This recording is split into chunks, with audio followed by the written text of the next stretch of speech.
नमस्कार।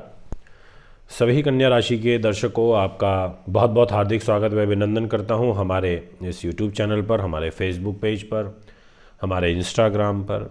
इन तीनों ही प्लेटफॉर्म का, सोशल मीडिया का आज की डेट में ज़माना है और हर कोई सोशल मीडिया पर एक्टिव है। इसलिए मैं भी आपसे यही निवेदन करूंगा कि आप भी हमारे से जुड़े रहिए, हमारे चैनल को फॉलो सब्सक्राइब ज़रूर करिए। दोस्तों, जैसा आपने थंबनेल पढ़ा कि 2023 से लेकर और 2030 तक एक हम जर्नल प्रेडिक्शन की बात करेंगे, जिसमें आपको बताएंगे आपका भविष्य राशिफल। हम आपको ये बताने की कोशिश करेंगे कि किस प्रकार से इन आगामी 8 वर्षों में ग्रहों की उथल पुथल रहेगी, कौन सा ग्रह हमें सपोर्ट करेगा, कौन सा ग्रह हमारे एंटी जा सकता है। तो विषय तो इम्पॉर्टेंट है और मेरे हिसाब से सबसे ज़्यादा जो महत्वता रहेगी वो है शनि की और गुरु की, क्योंकि ये दोनों ही ग्रह ऐसे हैं जब ये किसी पे मेहरबान होते हैं तो बहुत होते हैं, और जब किसी को हानि पहुंचाते हैं तो बिल्कुल एकदम नुकसान कर देते हैं। क्योंकि गुरु धन के कारक हैं, पैसा देते हैं, अथाह देते हैं, इतना पैसा देते हैं इंसान से संभाले नहीं संभलता, व्यक्ति खूब आगे बढ़ता है, और जब नुकसान भी पहुँचाते हैं तो काफ़ी पहुँचा देते हैं। दोस्तों, उससे पहले 2 बातें आपसे करना चाहूँगा जो मुझे लगता है कि आपसे साझा करनी चाहिए। मनुष्य को परस्पर भाई बंधु के भाव से रहना चाहिए, यानी कि भातृभाव से रहना चाहिए। उसे द्वेष से दूर रहना चाहिए। द्वेष भाव के कारण पता है क्या होता है? सोच के देखिए, कभी किसी के लिए बहुत बुरा सोचिए, एंटी सोचिए, नेगेटिव सोचिए, तो बुद्धि का नाश होता है। और जब आपकी बुद्धि का नाश होता है तो बुद्धिहीन मनुष्य किसके समान होता है? पशु के समान होता है। द्वेष की भावना मन को दूषित करती है। सीधा सा सोच के देखिए कि मन दूषित होगा, गलत काम करने के लिए भी मन प्रेरित हो सकता है जब द्वेष ज़्यादा होगा तो। इसीलिए आप अपने बहुमूल्य समय का नाश मत करिए। जब हम द्वेष भाव ज़्यादा किसी से रखते हैं तो मानव के जो अपने अच्छे बहुमूल्य गुण होते हैं वो उनका नाश कर बैठता है। महत्वपूर्ण बात है, केवल समझने की आवश्यकता है। तो ऐसा नहीं है कि मैंने कुछ नया बताया है, आपको भी पता होगा ये सब बातें, पर बस क्या होता है, कई बार हम उन्हें एक्सेप्ट करते नहीं हैं। ये जो डिस्प्ले में कुंडली आपको दिख रही है, इसमें लिखा है 6 नंबर, जहाँ पर वो है आपकी राशि और उसको कन्या बोलते हैं, और इस राशि के स्वामी होते हैं बुध ग्रह।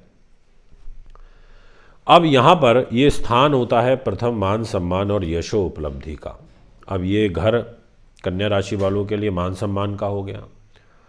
ऐसे ही इस चार्ट के माध्यम से मैं आपको ये समझाऊंगा अभी आगे कि हमारे जीवन कैसे प्रभावित होगा। तो देखिए, वर्ष 2023, 2024 और 2025 के पहले 6 महीने न्यायमूर्ति कर्मफलदाता शनि महाराज ट्रांजिट कर रहे हैं आपके 6ठे भाव में, और 6ठा भाव होता है रोग का, चोट का, शत्रु का, बाधा का, तनाव का, टेंशन का और कर्जे का, हानि का, अपयश का, विश्वासघात का। यानी कि इन सब चीज़ों के घर में पहले 2.5 साल 23, 24 और 25 के पहले 6 वर्ष तक शनि महाराज रहेंगे। आपको पुलिस केस मुकदमे से मुक्ति दिलवाएंगे, आपके कार्यों में रुकावटें आ रही हैं उससे बाहर निकालेंगे। ऐसा क्यों? वो इसलिए क्योंकि ये कुंभ राशि में है, ये अपने घर में है, और अपने घर में बैठ कर के हर एक प्लैनेट को ताकत मिलती है। वो अपने घर में बैठ के अच्छा फल करने की कोशिश करता है। वो ये कोशिश करता है कि मैं जितना हो सके ज़्यादा से ज़्यादा अच्छा रिजल्ट इस घर को दे सकूं। तो कुछ ऐसी परिस्थितियों में आपके लिए यहाँ पर शनि महाराज दिखाई देते हैं। स्वास्थ्य को भी बेटर करेंगे। इसके बाद शनि महाराज 2025 के जून महीने के बाद से लेके 2026, 2027 इस दौरान ये आ जाएंगे आपके केंद्र में, और वो भी सप्तम भाव पर।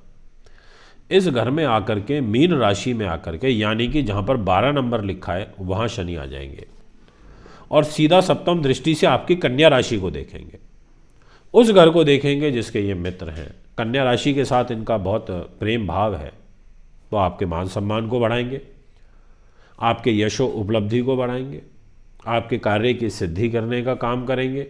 इच्छाओं की पूर्ति करने का काम करेंगे। ऐसी भूमिका में यहाँ पर शनि महाराज आ जाएंगे 2.5 वर्षों के लिए। पर इनका एक नेचर है सेपरेटिव, इनका एक नेचर है अलगाव। तो जिस घर में बैठते हैं उस भाव से संबंधित तनाव, अलगाव ये उत्पन्न कर देते हैं। तो यानी कि मैरिज लाइफ में दिक्कत आ सकती है, इस बात का ध्यान रखिएगा। इसके बाद 2028, 2029 और 2030 के पहले 6 महीनों तक न्यायमूर्ति शनिदेव कर्मफलदाता मेष राशि में नीच के होकर गोचर करेंगे। अब सोचिए, मेष में आ जाएंगे, नीच हो जाएंगे।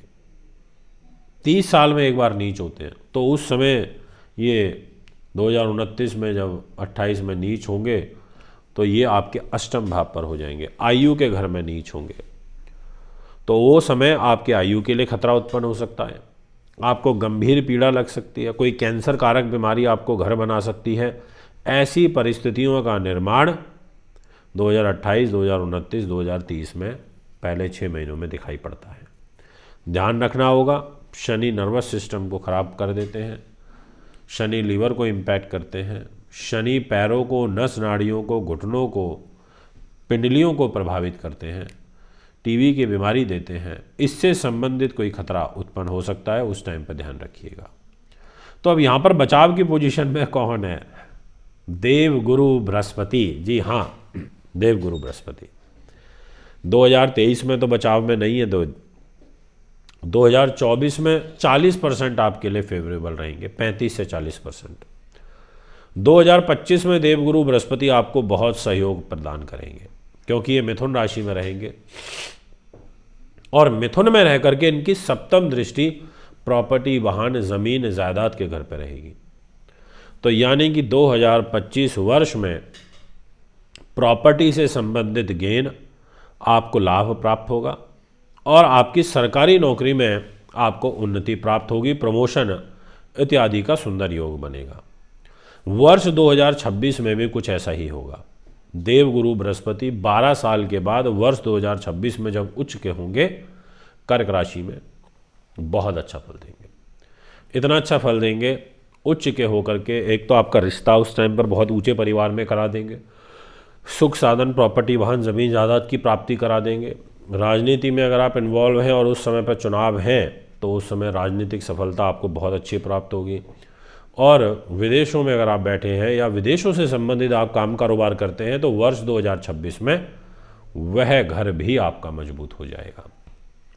2027 में देवगुरु थोड़ा डाउन हो जाएंगे, 2028 में फिर देवगुरु बृहस्पति मजबूत होंगे, स्वयं आपकी राशि में कन्या में आएंगे, फिर 2028 एकदम फिर आपको बैकिंग देंगे, अच्छा लाभ देंगे, सुंदर लाभ देंगे, भाग्य को संभाल देंगे।